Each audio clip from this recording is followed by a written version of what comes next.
And Iron Mike gets up, he grabs the ball, 1 run scores, he makes that famous throw into the upper deck. Well, we'll be back in 5 minutes, gang. Let's give him a hand.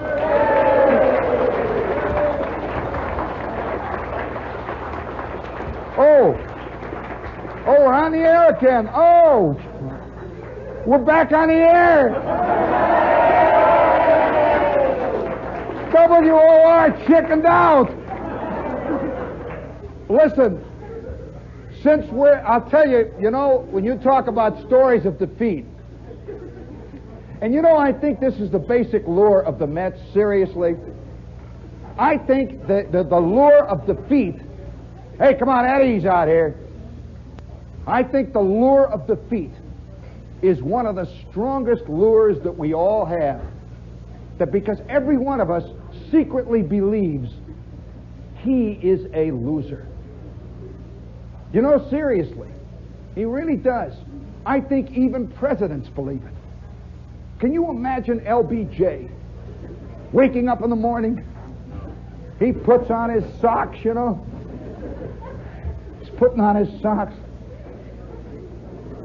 And he hears Huntley and Brinkley, they're on the TV, that's the greatest position to be in, is to be the commentator on life. Commentators never get defeated. Huntley and Brinkley can never make a mistake. All they can do is smile wryly at others' mistakes. Oh yeah, that's the great position to be in. It's great, really, to be a guy that has a sign in your hand that says, "How long?" You walk around with a sign, or a sign that says, "Burn the City Hall." That's a great way to be.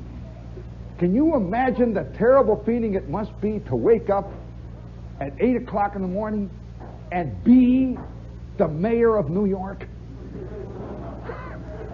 Talk about losers. Boy, I am serious. That is losing by definition. Like today, no, seriously, like today, one candidate came on today, right today, and he made a comment about a housing development in Staten Island. Well, now, normally this doesn't mean anything. He made a big thing about what they ought to do about the housing development in Staten Island. And just 2 hours before that, the mayor had said, the reason we can't do anything about the housing development in Staten Island is that there's a law against it. That didn't stop the candidate, see? So it's a heck of a lot better to be a candidate than to be in. And I keep thinking of those moments, can you imagine LBJ getting up in the morning, see? And he's putting on his socks. You never imagine a president putting on his socks. They have come back from the laundry.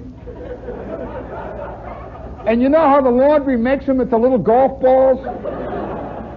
And he can't get his foot in it, And finally he says, "Damn this thing." He throws the sock down, and he goes to his drawer, and there's no socks. So he has to go back and make with these socks. The laundry comes back tomorrow, And he's putting his socks on. He finally gets them on. How many of you have had to do, this must be a male thing. I don't think it's a woman thing. Almost every man has a drawer full of about 75 unused socks. Those terrible light blue ones with the clocks that run up the side? Those really ugly socks. And you can't, you just can't get yourself to throw socks away. And socks that have shrunk. Other socks, one of the great things that happens to socks, ladies, in case you don't know, is that the tops come apart.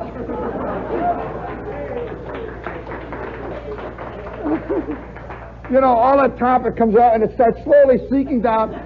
And by 10 o'clock in the morning, your sock has worked down and is now wrapped around your big toe.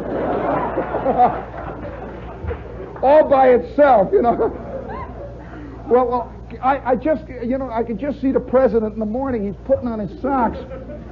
and he's only got one pair, and he puts them on, and they're these real tight ones, and they've got a hole in the end, so he has to fold it over. How about that, man? How many times? Or either that, or it's got a hole in the heel, see? For those of you who are chicks who don't know about this, is a trick. The hole in the heel is done this way. You pull it down over your heel like that, see? You hold it like that, and then you pull your shoe on real quick. You try to catch it, and bing, up it goes. And the hole is now up here. Well, can you imagine the president now? See, he's got his only pair of socks on. They're shrunk, and the tops have all gone to hell, and they're rolling up. And now he's standing up before a giant press conference. And he's afraid to get to this side of the lectern because they'll see his socks are falling down. Well, you never think of that kind of thing to do with the president. And yet, it's obvious that it must happen. I'll never forget one of my great moments. I just can't tell you what a great moment it was for me to be present at this historic moment for me. I am out in the Midwest, see, and I'm at this big event, and they've got 3 Johns. It's that big an event. And there was a lot of byproducts of crowds. And it was just one of those things. I'm about 15, 16 years old, and there's a big famous star who's on the show and all that stuff. And I get that fantastic urge, and I run in there and I'm all by myself, and suddenly in through the door comes a famous movie star. I mean, you don't expect that this, somehow, you think in terms of movie stars as always sitting on horses, or wearing big hats, or shooting it out, or making love to these fantastic girls. But all of a sudden, he's in this place with me, and I discover we're alike. It's fantastic. Well, I don't know what to say. What do you say, And so I go over and I'm washing my hands, and I'm watching. And he finishes, and he comes over, and he washes his hands with, next to me. And I can hardly wait for him to go out, because I wanted to use the same one. I could always say, that me and Cary Grant, Well, these are the brief moments of total victory that we have in our lives. But most of our lives are concerned with a series of petty defeats. And so eventually we begin to assume the attitude inside of the loser. Have you ever noticed that Yankee fans just can't understand why Met fans are Met fans? Have you noticed that? It's like two religions. Completely in fact, I think there is a religious war going on out there. I don't know whether you've seen the Mets lately, but all the trappings now have begun to coalesce. The trappings of ritual. Have you noticed the big signboards they carry? They wear strange helmets. The fans out there, they have passwords like, "We love Svoboda." This is obviously a foreign tongue. And you notice that the announcers that announce the Mets have given up talking about baseball. They don't even mention that there's a game going on out there. In fact, that camera spends more of its time, says, "Oh, there's the famous doctor from Hackensack who's leading his fans." And that guy he doesn't watch baseball games. Have you ever watched that guy? There's a whole series of Met pseudo-celebrities developing. Like this Clutch, with the big yellow thing. I keep worrying about his patience. Do you have that worry about that? He's out there and he's got this thing, "Go Svoboda." He's still got things that say, "Go Marv." Yes, he's got one that, it's the one that says, "Hooray for Elio Chacon." How many of you, all right, I'll ask you, speaking of trivia connected with the Mets, I think A lot of little secret things have disappeared about this ball team that nobody wants to admit to.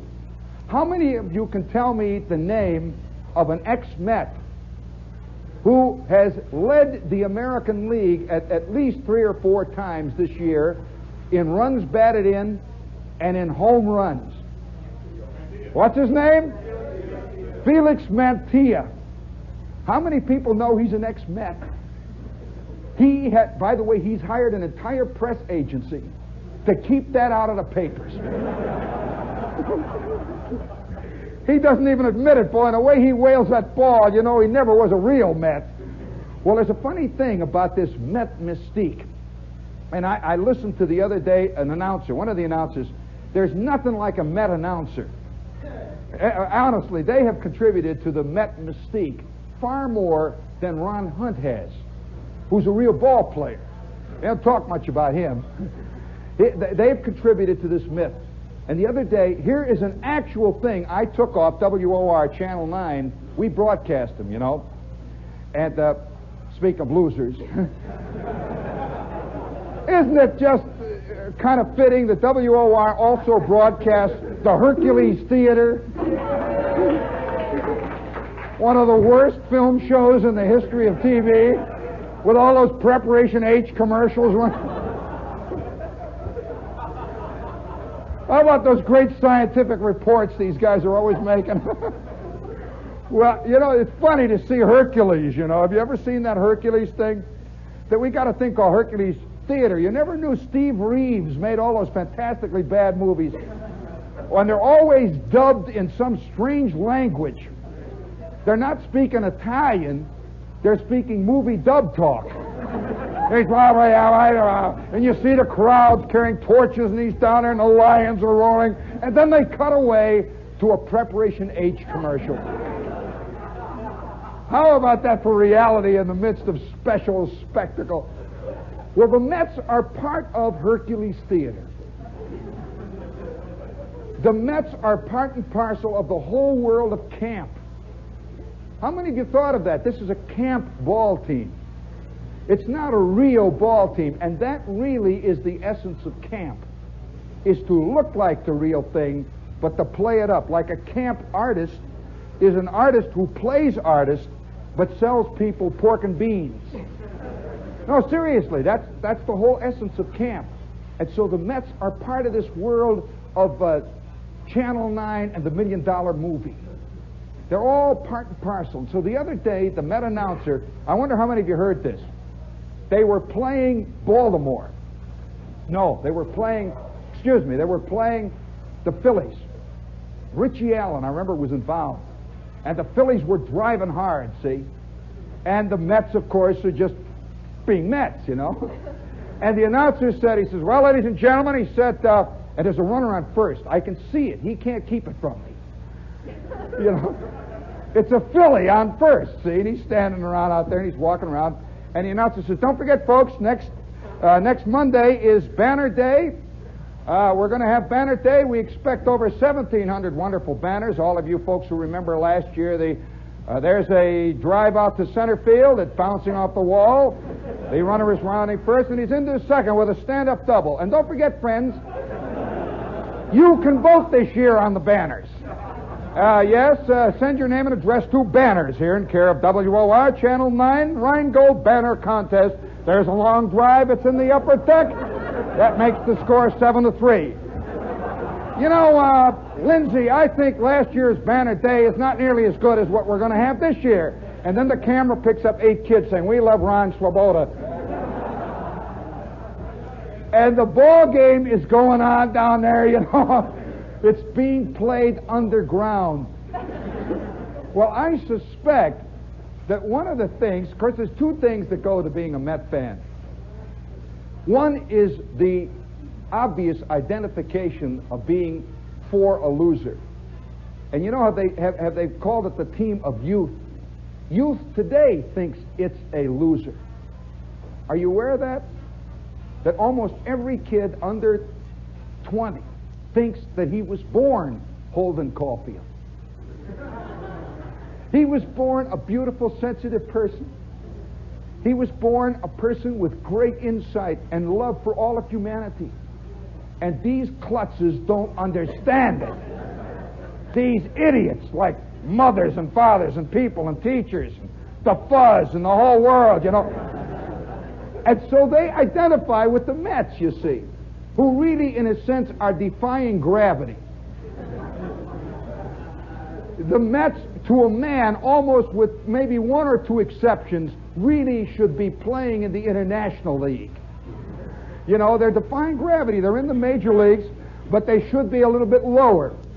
Now, part of that thing can be found in the desire for all sensitive people to be applauded. And I think part of the Met mystique is it's a live television show where they spend all of their time picking up the crowd. Have you ever noticed how people will jockey now for position where they know that the camera, you know, picks up this section a lot because foul balls come in here, see? Yeah, oh yeah, I sat in the lower deck the other day, and these Met fans spent the entire pre-game 15, 20 minutes looking up to see a real live Lindsey Nelson, you know. They said, there's Bob Murphy. Now look, Charlie, there's camera 3, see? When the red light goes on, I want you to get up and you wave this way, and I'll go this way, and I'll hold the hat up at the same time. They were preparing their act. They were rehearsing. And in fact, I saw whole groups of people back at first base all rising. One of them would say, all right, now all together, up, go! And they'd go up like that. The game hasn't even started. They're practicing for their big moment on camera. And the Mets are playing up to that to the hilt. And eventually, you know what's happening now? I suspect that the package is going to take over from the reality. Now, are you aware that in most cereal packages today, there is less cereal than there ever was? There's more package. And now they have these big dynamic packages that blow up when you buy them, you know? Or they whistle Dixie. Oh, yeah, these great colors, you know, tigers are laughing out of them and lions. They've got one cereal simply called Life. I kind of think that's all-inclusive. Can you imagine sitting down to a bowl of Life? You know, with the new Super G vitamin, you know? And you're sitting down to a big bowl of Life, and you got skim milk on it because you're getting fat. And you sweeten it with saccharin. Oh, man, how true of life. Well, there's a doctor, he knows. Well, this whole problem of being a winner and a loser at the same time is a difficult one in our time. Now, for example, nothing makes a truly dedicated, and I've been incidentally involved in several demonstrations, a truly dedicated demonstrator who believes that he is an underdog. Nothing makes them madder than to win. You know, they all arrive at the city hall with the signs, and they say, knock it off! Kill the mayor! Shame! And the mayor comes out and says, you're right. You're right. And then you ought to hear what they say. That shows what a phony you are. You know, it's very difficult, you know, because we're all this schizoid thing. We're winner and loser at the same time. That Met fans don't know whether they really want the Mets to win. They really don't. There's a very difficult problem to face there. Well, I will give you an example of that kind of loser quality. I have a little note here which reminded me of a story that really scares the you-know-what out of me because I was present. Now get this. Hold on. Before we go any further, this is WOR AM and FM New York. And I want to read this to you because I was present at a situation exactly like this. You know, all of us see movies about the Army. We all see things called combat, McHale's Navy. I mean, these are really realistic about the war, you know. Really was like that on a PT boat, you know. Yeah, we see things called broadside and all this stuff, all this pap about the way wars really are. Well, I'm going to tell you a story of one of the greatest embarrassing moments I've ever been witness to. And thank God it didn't happen to me. Listen to this story. Milwaukee. Now, do you know anything about Milwaukee? Well, let me tell you, if you don't know, Milwaukee is a town of beer drinkers. Oh, yeah, I'm telling you, beer comes out of the taps there. These are sauerkraut eaters. These are fist fighters. Oh, yeah, Milwaukee is a tough town. And they grow tough guys. That's why, they're having this hassle with their ball team. They fist fight all the way through life. And Milwaukee, but their great rival. Do you know how Newark keeps feeling cheated? Because it looks across the river and sees New York. I mean, so close and yet so far. Well, Milwaukee is so close to Chicago it can taste it. And so it hates Chicago. Oh, they hate Chicago. They hate the Chicago Cubs. And so they breed a whole group of guys. Everybody living in Milwaukee is a fighter because he fights from the very beginning, living in the shadow. Well, this is from Milwaukee. The parents of a young Marine, reportedly a Marine. Do any of you know what it's like to go through basic training in the Marines? Well, let me tell you, the Marines start where the infantry stops. Oh, yeah, this is tough, man, all the way down the line. They shave their heads all the way down to their bottoms, They just shave it all the way up and down, And they put special ears on these guys that stick out. Their necks are like cords, Oh, yeah, this is the story of the Marines. Listen to this. The parents of a young Marine reportedly scheduled for duty in Vietnam have asked President Johnson that their son not be sent into combat because of bad eyes.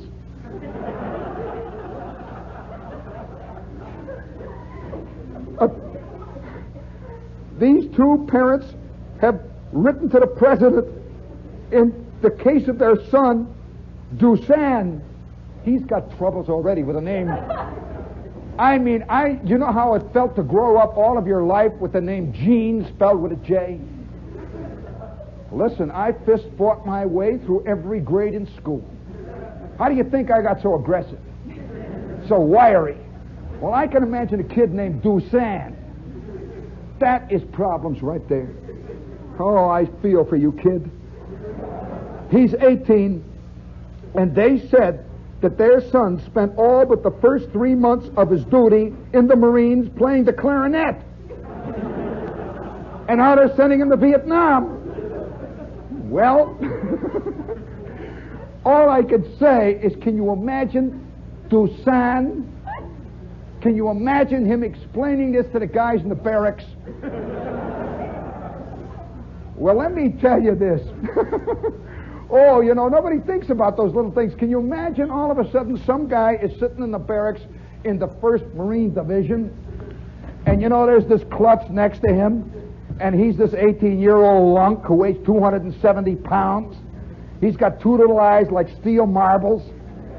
And this big klutz, this corporal's reading this. He says, hey, listen to this, guys. Some guy's old lady wrote to the president not to send him to the Vietnam front. The guy's a Marine. His name is Dusan.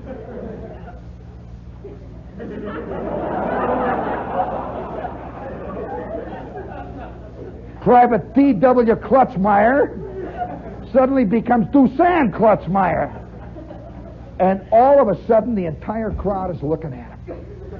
Well, let me tell you, one time, I actually was present at a situation like that. I was in a company that was what they call enlisted, which meant that we had enlisted in the Army. Well, now, many of us had been brought in under false pretenses. Actually, I'll never forget what they told me. I was getting out of high school. See, I was 17, and this captain showed up. You know, there's a war going on, see? Yeah. It's always some 12-year-old forever hollers, yeah. Well, there was a real war going on, you know. And I'm 17 years old, and I've seen a lot of Errol Flynn movies. And, you know, and I had this big crush on this chick named Dorothy Anderson. And, you know, I'm walking around, I'm a scratching kid. And this guy came to school, and he was a captain. I'll never forget. And he you know, he had a fantastic uniform. And he had crossed signal flags on his lapel. A Signal Corps officer. I had never seen one. And he said, I want to talk to all of you boys here who are members of the Hammond High Radio Club. I'm a member of the radio club, see, and I'm a ham, and I'm 17. He says, we have made a special arrangement for young men who want to choose the branch of their service. How would you young men like to go through college, study electronic engineering, become first lieutenants in 9 years?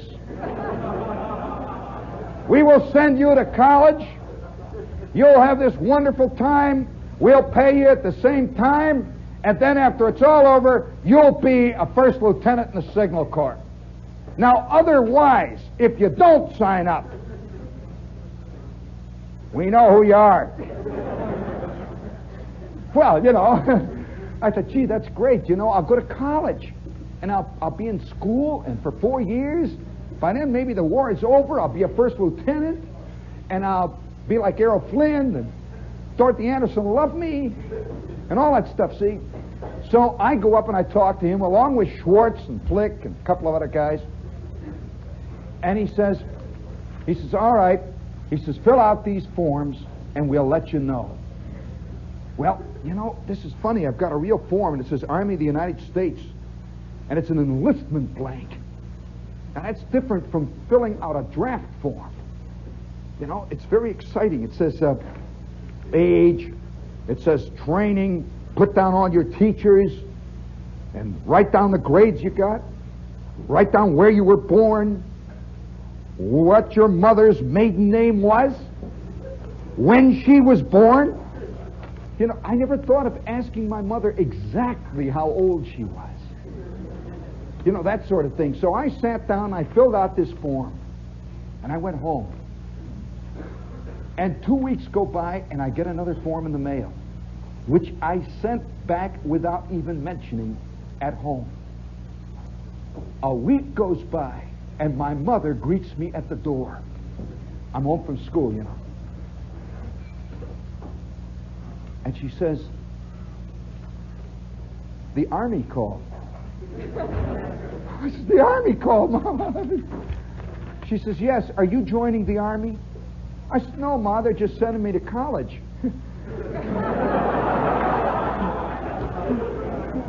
They like me. They're sending me to school, Ma. And she says, oh, that's different. And she signed the dotted line. Do I have to tell you? 10 days later, I come home from school, and there is a big, fat envelope. And the envelope is in like 27 copies and mimeographed.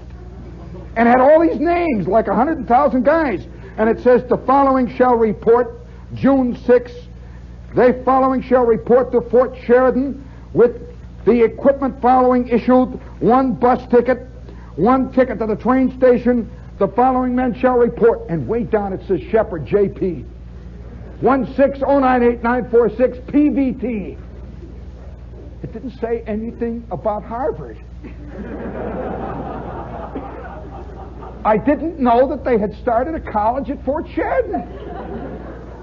Well, all of a sudden, I find myself in this place. I'm in the Army now. I mean, really the Army. And there were 39 of us there who had been brought in under the same scene. But now we're beginning to get excited. We got suits. We got hats.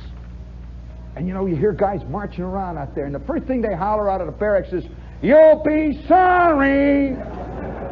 You'll be sorry.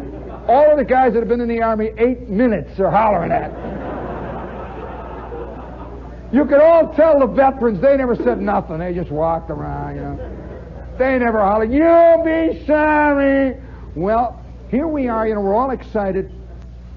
And they call us down to the day room.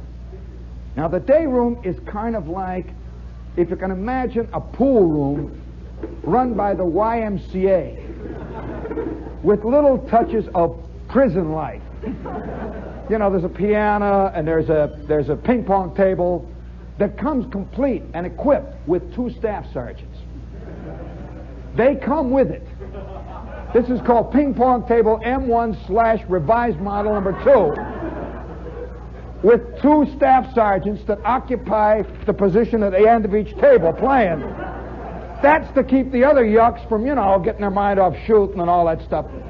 And there we are in the day room, and this captain, it's another captain now, and a very different kind of captain. A very different kind of captain. This captain says, you men's, here we are, you know, fresh out of Hammond High, you know, we're men's now. That's some of the great Army words. That's one of them. They say, you men's. That's the plural of men, of which each one of us is 1/2 men. You men's have been specially selected for our signal combat course. Now, you guys, a lot of you guys have been hearing about this is the new intellectual army. A load of you know what that is. You've been hearing that this is the new technical army? Well, it is. And the technique comes from where I kick you. I have spent 9 years learning all the various ways.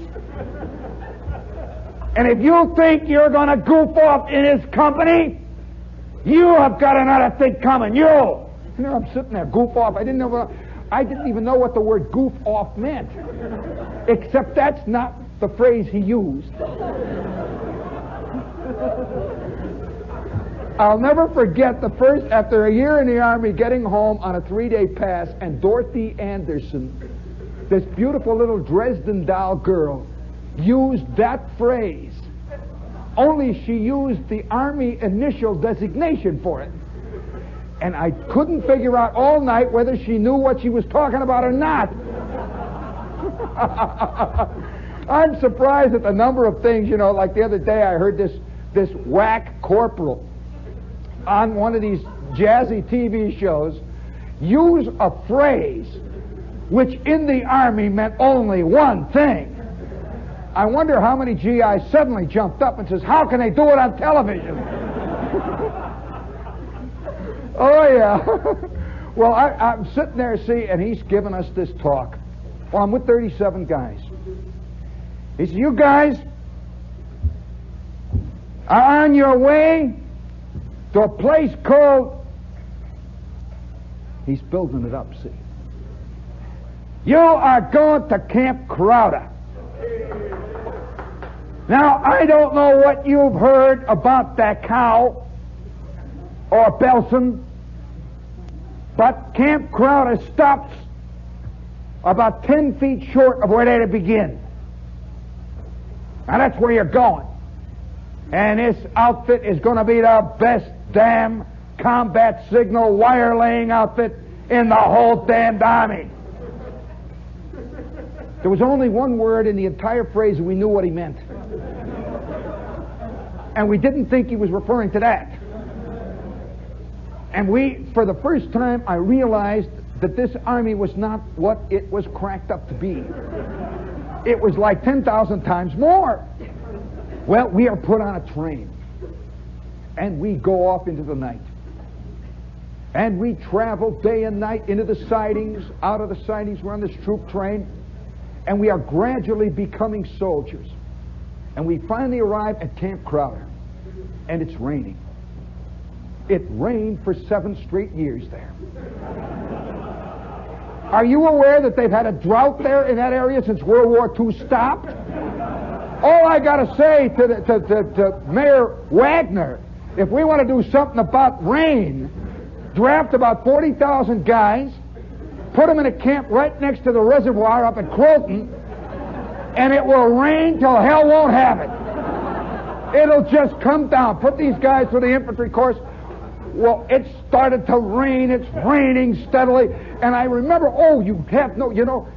most of us think we know periods of depression in civilian life.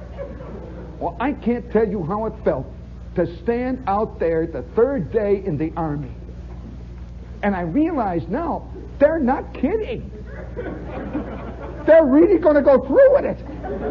And they're keeping me there, And I can remember standing out there in my raincoat.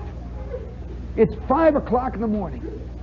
Now, I don't know how Missouri arranged it, but it was simultaneously hot and cold. It was simultaneously dusty and muddy. And I remember standing in the company street. It's 5:15 in the morning, and we're having roll call. And I'm wearing a helmet liner. Hardly any of you know the kind of depression that settles into the human soul when you hear the sound of an incessant rain beating on the top of your helmet liner. Oh, they don't talk about this. This is a big helmet, see, and it's going, and you can't hear anything. Just, and it drips on your nose, see, and it runs down your back. There's a little chute in the helmet liner that brings it right down your spinal cord in a little thin trickle of ice. It comes right down, and we're standing there in our raincoats. Now, these raincoats were made out of rubber cheesecloth. And they would just sort of, like filter out the frogs and stuff.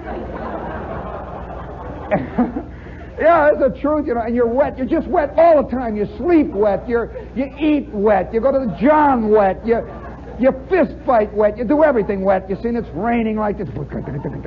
And off in the distance, we see the blue hills of the Ozarks. And you hear an occasional dull report. It's the hillbillies taking target practice on Company K. Oh, they used to like to sit up in the hills and pick off guys down in the camp. Yeah, damn Yankees, and pow! Oh, yeah, many's the time we're walking. You got hit in the dirt, and you lay down it. It's another Sears Roebuck 22. You got so you can hear the sound of that slug, with the little ears on. Oh, yeah, we were battle-hardened, so I'm standing there. It's about 3 days into this scene.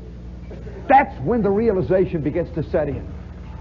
I suspect this is true of almost everything in life. I suspect that about the third day that a guy wakes up after he's gotten married, she's still there.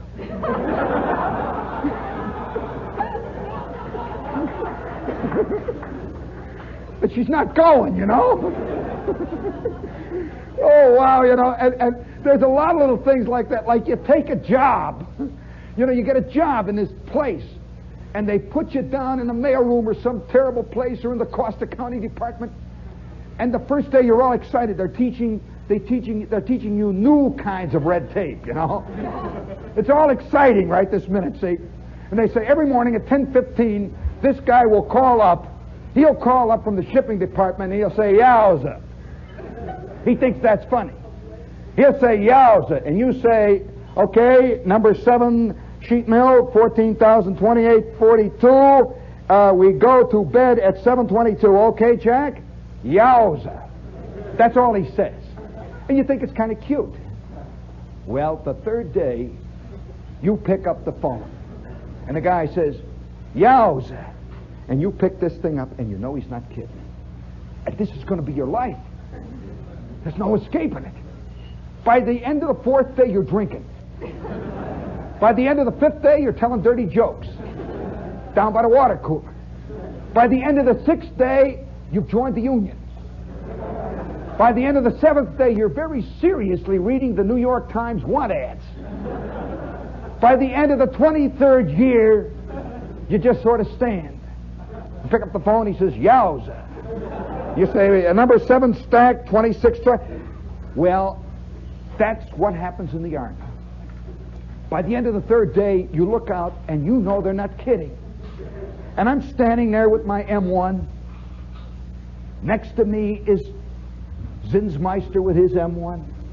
Here's Gasser standing. Over on the other side of me is Chris Metropolis. I will never forget Chris Metropolis. He was hyphen shaped. And Chris Metropolis was one of these guys, when he stood at attention, his gut would stick out like that, see? And I remember every day the captain would come along and say, pull in the gut, Metropolis. He would go boing, and Metropolis would go like that. He would go back and forth. And Chris Metropolis was our hot rock. Chris, you know, have you ever looked in these Army stores on 42nd Street? And you see these jazzy uniforms for sale that are different from the GI uniforms?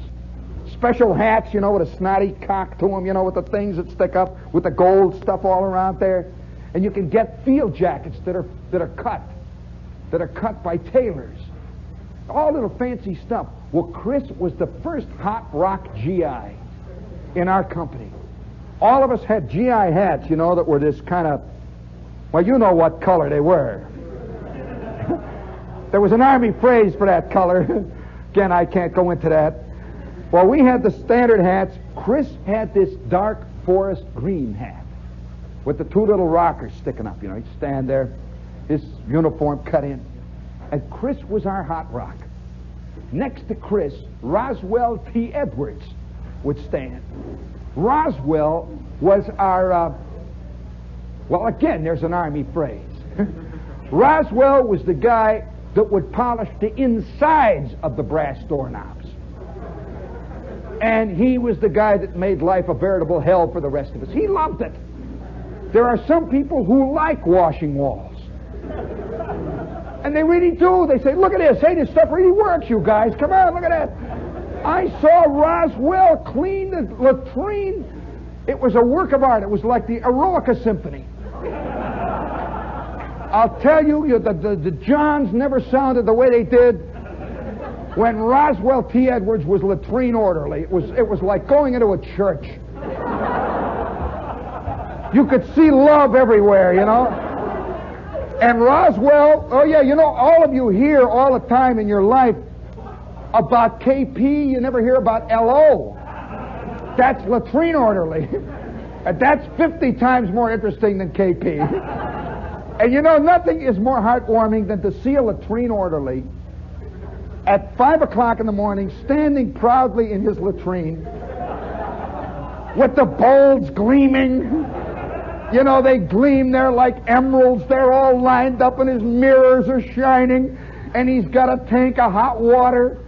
And the floor is so clean you can eat your eggs off of it and everything, you know. And he stands there like that. And off in the distance, the company is calling roll. It's the moment of truth for the latrine order. It's like the moment that they've got the bull now in the chute and they're polishing his horns. And the assistant is now taking the gate and is about to let that bull go. It's, you know, there must be a great moment for the matador when he's walking out there and he's strutting around and there ain't no bull in sight.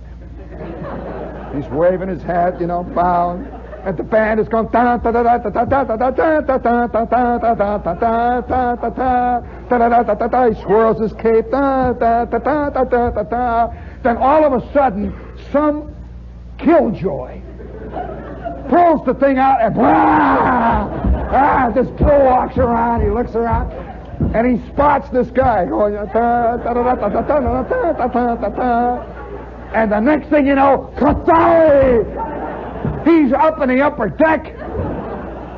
Well, that is a latrine orderly. 5 minutes before the first sergeant hollers, dismissed. Because what happens is everybody is standing there, you know, and you're hollering. Here they're hollering the roll, you know. It's going along there. There's a Shepherd, Schwartz, Smith, blah, blah, blah, blah, blah. And you go, yeah, yeah. And there's always one Southerner in every company that hollers, Yo! Boy, you just want to kick them in the teeth, you know? They learn it from the first 5 minutes they're in the Army. They're real jazzy Army. Yo, yo! Yo! They spit. Cassiel Ledbetter, yo! You know, you just want to turn around and say, all right. You just know he's going to become a second lieutenant. And he's going to holler, yo, yo, yo, yo! Well, this is the scene. And then there is a moment when the first sergeant walks around in front of the company, back and forth. They're all lined up. And then he says, all right, you guys, breakfast will be in 10 minutes, the mess hall. Any of you guys want to go and shave now? Go. You got 5 minutes between breakfast, and you're going to have to fall out because today we are going out on a rifle range. That means we will not be back until maybe 10, 11 o'clock tonight. You better shave. All right? Dismissed. Boom, and the bull is out of the chute. 47,000 guys tear towards that latrine. There are only 12 sinks. There is 9.5 quarts of hot water. And there are 175 guys, all of whom got to shave now. And the latrine orderly sees it. Boom, and the water goes on. They start spitting on the floor, and the johns are flushing. And 10 minutes later, they're out. And he is left with the greatest collection of human effluvia. Blood on the mirrors and cigarette butts and, oh, wow, you know. Well, Roswell T. Edwards loved that world. He was that kind of a GI. He loved that feeling of being down there and standing and waiting for that thunderous herd. But the significant member of our company was a guy named John Stanley Spafford. John Stanley Spafford was the toughest guy that we had in the infiltration course. Spafford, he was a nut. This guy would go up, you know, the 20-foot walls. This guy would go up and only hit the wall twice. Ka-dum, you know, he's up on the top. Come on, you guy, let's go. He's swinging down like that. Spafford was a maniac. And everybody hated him for it. We are on the firing range. Spafford, he pulled targets. Spafford shot 197 out of a possible 200. Spafford even took up knot tying. He went in for first aid stuff. And then one day it happened. One day it happened. I will never forget. We are all sitting in the barracks. The first sergeant comes in and he says, all right. It's in the fan. And we all immediately, that sick feeling. What's this? He says, get up on your feet. And all of us stood there. In 5 minutes, I want this entire barracks to fall out, and I want you to report at the company theater. And he walks out. And all of us, what happened? What happened? What happened? Well, 5 minutes later, we're sitting in the theater, and they're showing a newsreel. A newsreel. You know the kind with the eyes and the ears and the world upon you. Da, da, da, da, da, da, da, da, da, da. Paramount News takes you here, there, and everywhere in the world. Da, da, da, da, da, da, da. In Hitler's Festung Europa. And you see the Germans marching. So what the heck are they showing us this? And then they have the bit, you know, about the Kentucky Derby. They say today the Kentucky Derby was won by blue coal. Going away when... We're watching this thing. And all of a sudden on the screen came two people. And a reporter is interviewing them. And the reporter says, Mr. and Mrs. John Spafford, we have heard that you have petitioned the president that your son should be excused from the Army. Is that right? And Mr. and Mrs. Spafford say, yeah. You see, John was always a sickly kid, and we think that John is getting a raw deal in the Army. We got a letter from John that says that the food is terrible, and I don't know how many people know this, but those all those boys have to go to the same bathroom. John wrote it to us here, and we have written to President Roosevelt, and we're all sitting. And you, all of a sudden, in the silence, you heard this long, thin moan. John Spafford didn't even know about it.